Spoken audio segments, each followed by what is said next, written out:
Hi Copites, welcome back to the channel. So, as we know, unfortunately Conor Bradley's out for the rest of the season now.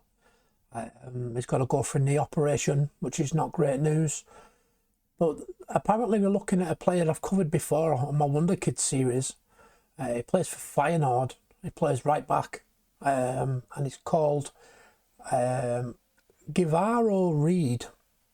So this lad's a player that Arne Slot gave his debut to in 2024 while he was at Feyenoord. Like I say, I have covered him before in my Wonder Kids series, so if you want to go and take a look at that, it tells you a bit more about him. But we're going to take a proper look at him now. We'll have a look at the article and we'll cover some bits and pieces on top of that. So it says, Liverpool have been linked in reports with Feyenoord right back Givaro Reid, following the confirmation that Conor Bradley is set to miss the remainder of the season. This is not a confirmed transfer, but there is context here, and that's what we're breaking down. So why this link exists. First, the confirmed part. According to Paul Joyce, Conor Bradley has suffered a significant knee injury and will undergo surgery, ruling him out for the rest of the season.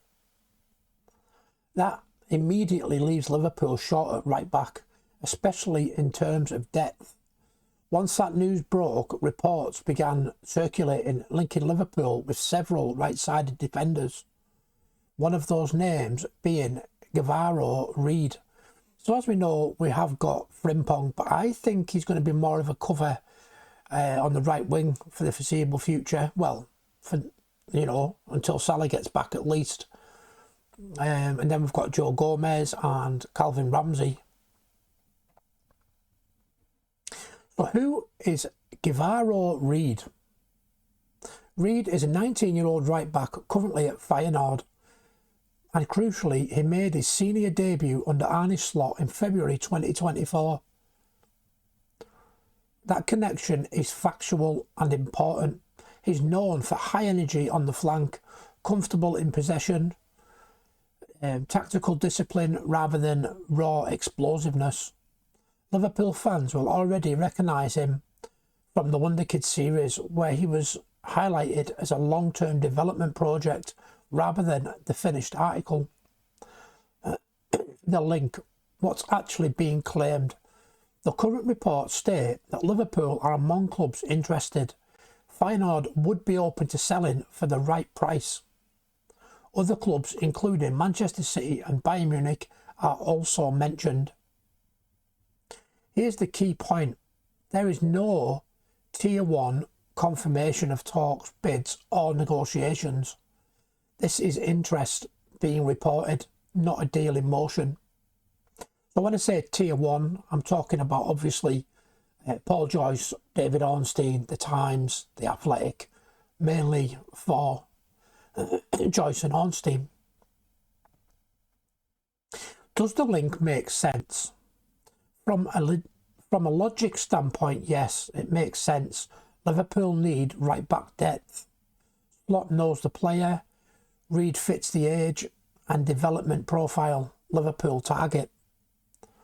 But sensible logic does not equal a transfer being close.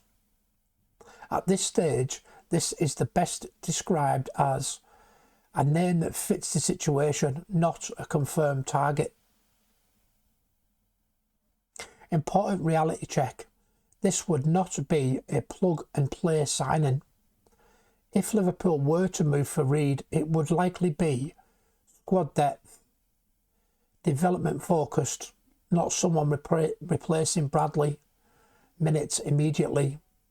Any reporting suggesting otherwise is overselling it. Conclusion. So to be clear, Conor Bradley being ruled out is confirmed. Givaro Reid being linked is reported, but unconfirmed.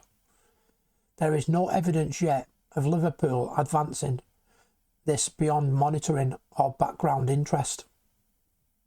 This is one to watch, not one to believe blindly. So there you go, just a quick one for you. So Guevara Reid is now back on Liverpool's radar. He won't be the only one that gets mentioned. There will be other players now that is out. I mean, like I said, we can use Joe Gomez, we can use Calvin Ramsey, we can use Jeremy Frimpong, but unless you're going to put Dominic Szoboszlai on the right wing, we've only really got Frimpong that can play there, haven't we? Or Chiesa. And as we know, Chiesa doesn't get many games under Arne Slot. Tomorrow we play Barnsley at Anfield. From what I've seen, it was only a short press conference that I could find online on YouTube, and he basically said that he's going to treat it a lot better than he did the Plymouth game. So hopefully he'll play his strongest team tomorrow. That's it for now. Take it easy.